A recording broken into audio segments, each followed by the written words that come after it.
Today we unbox and review the Gearwrench half-inch drive electronic torque wrench with angle. The part number on this one is 85196. The quick specs on this are it ranges from 25 to 250 foot-pounds, which is also 34 to 340 newton meters, or 301 to 3010 inch-pounds. 15-degree flex head, 2-degree accuracy plus or minus, and as I mentioned, the 120 XP mechanism for a 3-degree swing arc for tire spots. They changed their packaging, I want to say, within the last year. Maybe it was about a year ago. This is a much more attractive package than what they used to put their torque wrenches in. They changed their logo, they changed their color scheme, they went to the orange and black and a more streamlined looking logo. This is nice because it's very eye-catching and it draws you to the product when it's on the shelf. Their old packaging just had a plain black blow-molded case. It was not very interesting to look at, and it was very easy to overlook on the shelf. People are drawn to this. It's good eye candy.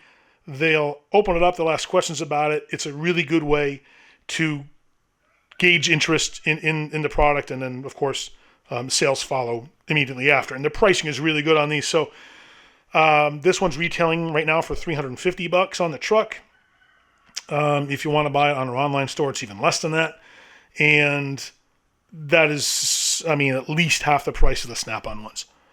And this one has all the features that the Snap-on one has, and then some. I think the Snap-on's range is a little different than this, but most folks for most applications don't need to exceed 250 foot-pounds on a half-inch drive torque wrench.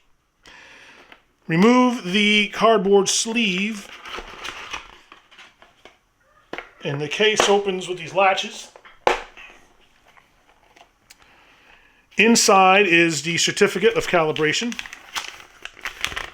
Some shops require you to use a certified calibrated torque wrench. Certainly aviation requires it. I know that there are customers who work on transit buses that require it. Not everybody does, but you should have your torque wrench calibrated every year, and if you need the certification, we can get that for you too. There's an extra charge for it, but it's like $25 to get the certificate if you need it. Most guys don't. Most guys are fine with just getting the calibration done. It comes with instruction sheets in English and Spanish. And in here, it goes over all the features and the functions. It shows you how to use the entire menu. And it starts with showing you the display and all the buttons and what they're for. Powering it on and off. Changing the units of torque measurement. Setting your mode. Setting your target torque in peak mode.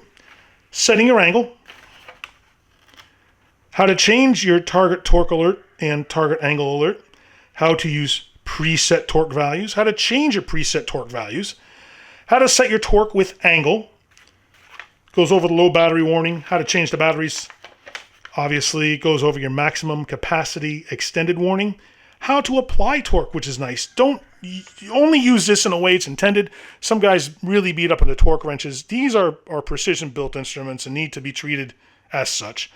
It goes over using extensions, which is important because it's going to change your torque value. So make sure you understand the implications of putting any kind of adapter or extension on your torque wrench. It goes over the certification and the warranty.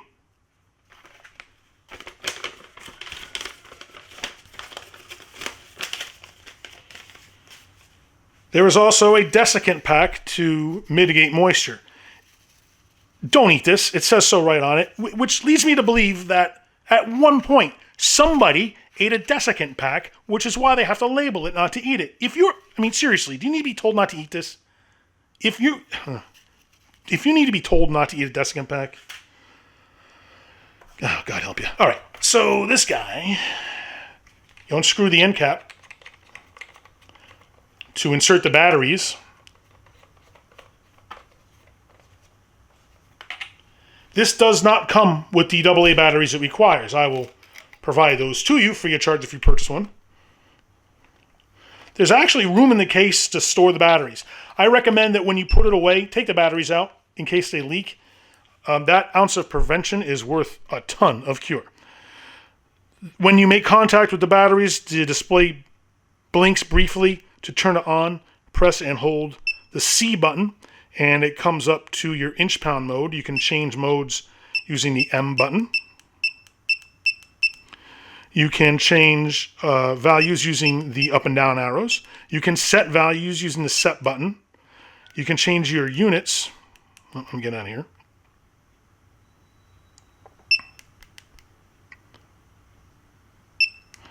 You can change units using the unit button and turn it back off by holding the C button. Go through the user manual to understand how to access all of the modes. It's very easy to understand. The menus, though, aren't the most intuitive things in the world, but once or twice with the instruction sheet and you'll get it, no problems at all. It comes in a foam pad on the case, and when you remove the batteries, there's room right back here just to stack the batteries, and when you close the lid, it'll keep the batteries from rolling around. Just be sure that you remember that they're there, otherwise you'll open the case and they'll fall out. Now, who is the best consumer for this particular torque wrench? This is not a good tool if you're starting out or if you're still early in your career. Before you buy something with all the bells and whistles, get really good at using the stuff that doesn't have all the bells and whistles. This isn't going to make you better. Your skill is what you're going to have to rely on. So when you get to the point where you'll be torquing stuff down to spec, and I suggest that anytime you fasten something down, you do it to torque spec, because you're going to avoid all liability for anything that you either would otherwise under or over tighten. So always find out the torque spec and always do it to the way it's specified. A regular click type torque wrench or a split beam torque wrench are terrific ways to get started torquing stuff down. It's only when you run into stuff that requires torque with angle, or if you're in a particularly tight spot in any specialized applications, that you're going to need something like this particular digital torque wrench. So get your skills down first. Use the inexpensive stuff where you can, and buy something like this once you've built up to it. Because it is kind of expensive, even though it's cheaper than the competitors, but still, it's a hefty chunk of change. Now in the future, we have all kinds of cool stuff coming up, including videos that have our quarterly flyer drops, some more unboxing videos where we go over the Milwaukee 1-inch cordless impact, and of course our ever popular Tools in the Hall videos. So do me a favor, click down here now to subscribe so that you don't miss any of it. Thank you so much for watching, and remember, use a tool. Don't be one.